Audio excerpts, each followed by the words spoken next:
বৌমা, এই যে তোমার বড়। এই এই বুড়ি, এটা কি?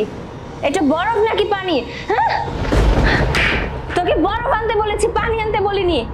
আমরা এখানে এনজয় করছি। আমি কখন থেকে বললাম, বারবার ডেকে বলছি যে বরফ আনতে, বরফ আনতে, কিন্তু না, কে শুনে কার কথা। ইচ্ছে করে পানি এনেছিস যাতে আমরা না খেতে পারি, তাই না? বৌমা, তুমি এসব কি শুরু করছো বৌমা?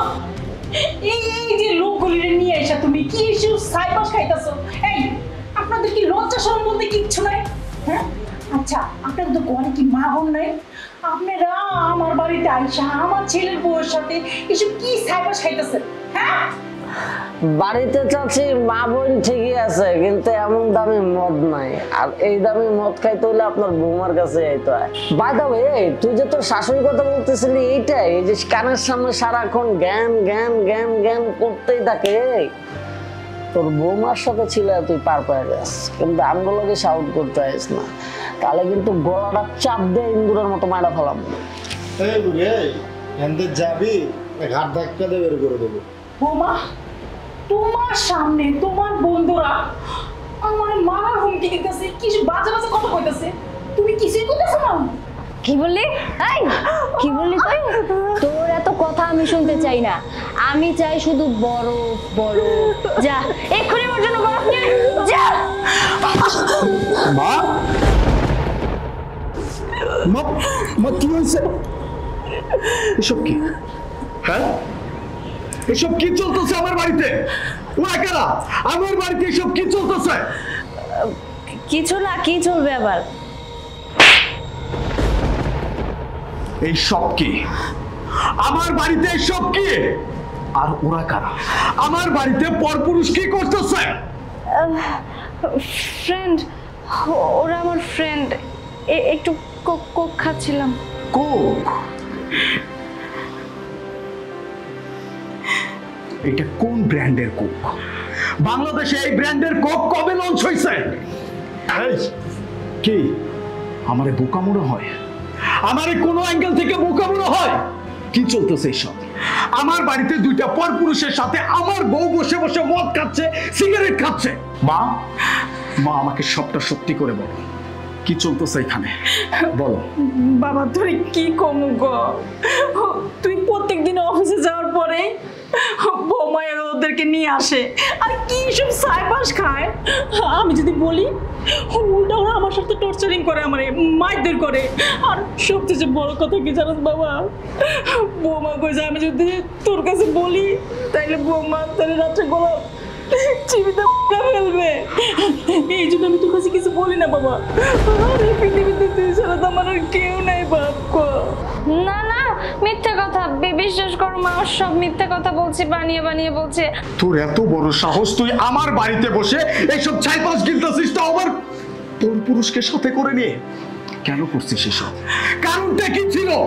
হ্যাঁ করেছি, হ্যাঁ করেছি। আমি কি করব না করে? আমি না দিনে দিনে একদম পাগল হয়ে যাচ্ছিলাম তোমার এসব কিছু দেখতে দেখতে। তোমার সাথে বিয়ে হওয়ার পর থেকে না আমি পেয়েছি সুখ, না পেয়েছি শান্তি। তুমি কি দিয়েছো আমাকে? হ্যাঁ, কি দিয়েছো? সবটা সময় শুধু কাজ কাজ কাজ নিয়ে পড়ে থাকতে। না আমি তোমার কাছে একটু সময় পেয়েছি।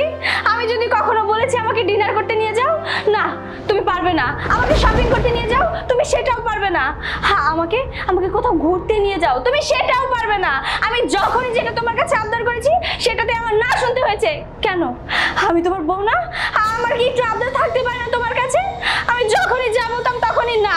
আর সবসময় কাজ, অফিস, এইটা সেইটা, টাকা লাগবে তোমার, অফিস, তোমার কাজ করতে হবে, তোমার অনেক টাকার দরকার।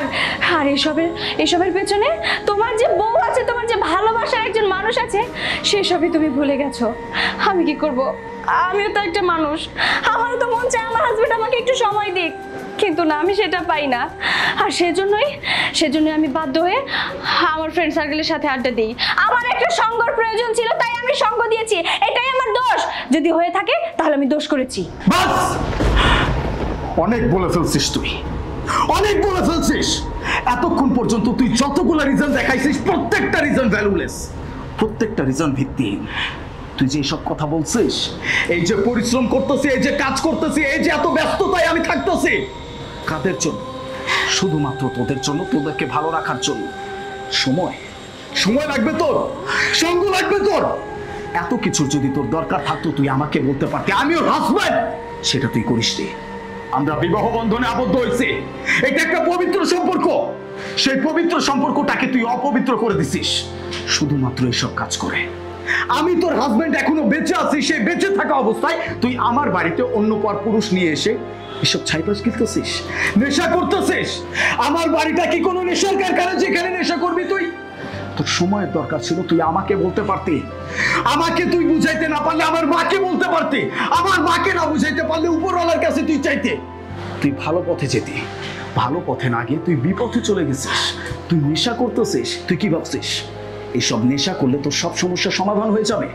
বিপথে গেলে তুই তোর প্রত্যেকটা সমস্যার সলিউশন পেয়ে যাবে না। একটা কথা মাথায় রাখবি, দুনিয়াতে যত প্রবলেম আছে প্রত্যেকটা প্রবলেমের সলিউশন আছে, কিন্তু সেটা কখনো ভিন্ন পথে গিয়ে না, বিপথে গিয়ে না, সোজা পথে গিয়ে প্রত্যেকটা প্রবলেম ফেস করতে জানতে হয়। অনেক হয়েছে, আজকে আমি নিজের চোখের সামনে যা দেখছি, এরপরে তোর মতো মেয়ের সাথে সংসার করা আমার পক্ষে সম্ভব না। সব থেকে বড় কথা, তুই আমার মায়ের গায়ে হাত তুলছিস, আমার জান্নাতের গায়ে হাত তুলছিস। এই অপরাধের ক্ষমা আমার কাছে কোনোদিনও হবে না। আমি তোকে কোনোদিনও ক্ষমা করব না। তোর সাথে আমি আর এক মুহূর্তও থাকতে চাই না। এই মুহূর্তে তুই আমার বাড়ি থেকে বের হয়ে যাবি। I want divorce. ও, বের হবি কেন? তোরা যে অন্যায় করছিস, তোরা যে অপরাধ করছিস, এটার ক্ষমা হয় না। তোদেরকে আমি পুলিশে দিব। ভাইজান ভাইজান, আপনি এই ববিতা আর আলমগীরের কাহিনী আবার আমার উপর দিয়ে কথা বলতেছিস? এই নেশাখোরের বাচ্চা, আর একটাও কথা বলবি তো একদম গলা চাপ দিয়ে মেরে ফেলবো এখানে। পুলিশ তো অনেক দূরের কথা।